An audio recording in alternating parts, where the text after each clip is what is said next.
सिर्फ हंगामा खड़ा करना मेरा मकसद नहीं है। मेरी कोशिश है कि ये सूरत बदलनी चाहिए। दुष्यंत कुमार की ये पंक्तियां सोनम वांगचू और भूख हड़ताल पर बैठे लगभग 10 विद्यार्थियों के मजबूत इरादों को बयां करती नजर आती है। सोनम वांगचू और वो तकरीबन 10 छात्र आज 17 दिन से लगातार जंतर मंतर पर सीजीपी प्रोटेस्ट की मांग मनवाने के लिए अनशन पर बैठे। सीजीपी प्रोटेस्ट की मांग है कि शिक्षा मंत्री धर्मेंद्र प्रधान लगातार हुए पेपर लीक की नैतिक जिम्मेदारी लेते हुए अपने पद से इस्तीफा दें। वहीं वांगचू ने इसे सीजीपी की मांगों के साथ लद्दाख की पुरानी मांगों से भी जोड़ा है। वो चाहते हैं कि लद्दाख को 6ठी अनुसूची में शामिल किया जाए, जिससे स्थानीय लोगों को जमीन, संस्कृति, रोजगार और पर्यावरण पर ज्यादा संवैधानिक सुरक्षा और स्थानीय फैसले लेने का अधिकार मिले। ये वही देश है जहां लाल बहादुर शास्त्री ने 1956 में एक मेजर ट्रेन हादसे की नैतिक जिम्मेदारी लेते हुए अपने पद रेल मंत्री से स्वयं इस्तीफा दिया। ठीक ऐसा ही 1999 में नीतीश कुमार ने किया।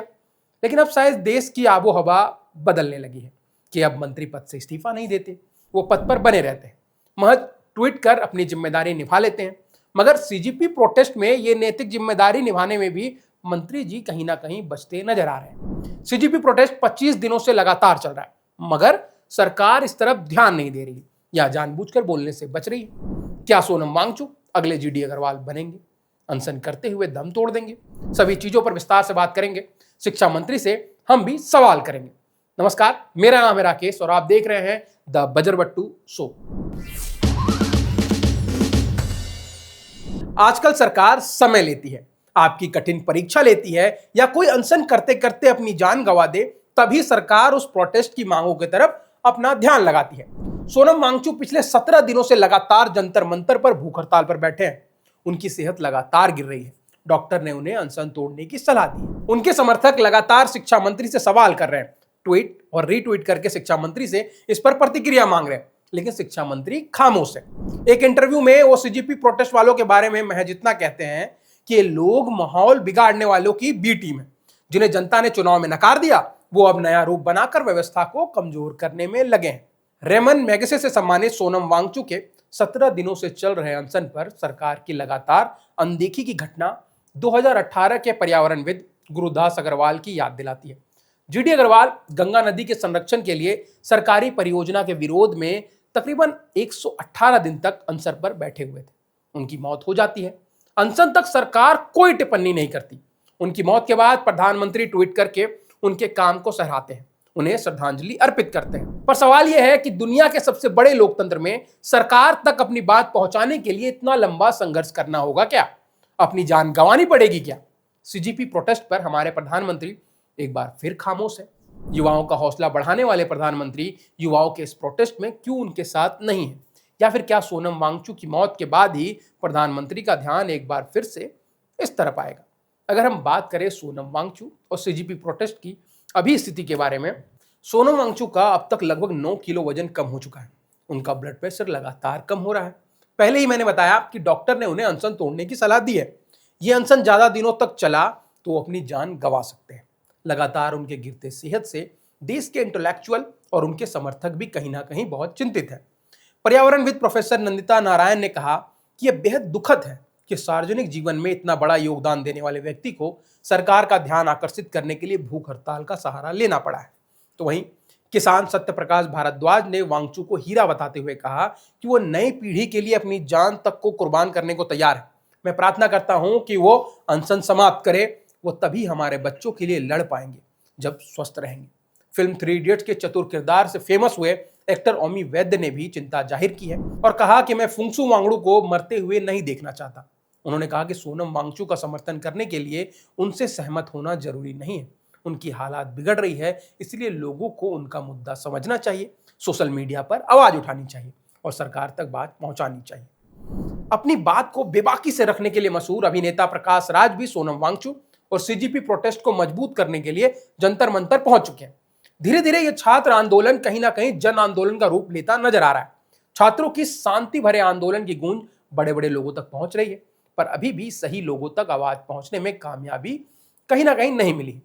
सीजीपी प्रोटेस्ट के लीडर अभिजीत दिपके सोनम वांगचू के साथ शुरू से नजर आए हैं। इन युवाओं के प्रोटेस्ट को शुरू से ही हल्के में लिया जा रहा था। उसको सोनम वांगचू ने ही एक तरह से मजबूती दी है। दिप्के ने सरकार की लगातार अनदेखी पर कहा कि समझ नहीं आता कि सरकार देश के नागरिकों की बात को इतनी आसानी से खारिज क्यों कर देती है। हम सिर्फ जवाबदेही की मांग कर रहे हैं। हम ये नहीं कह रहे हैं कि हमें या सोनम वांगचुक को शिक्षा मंत्री बना दिया जाए।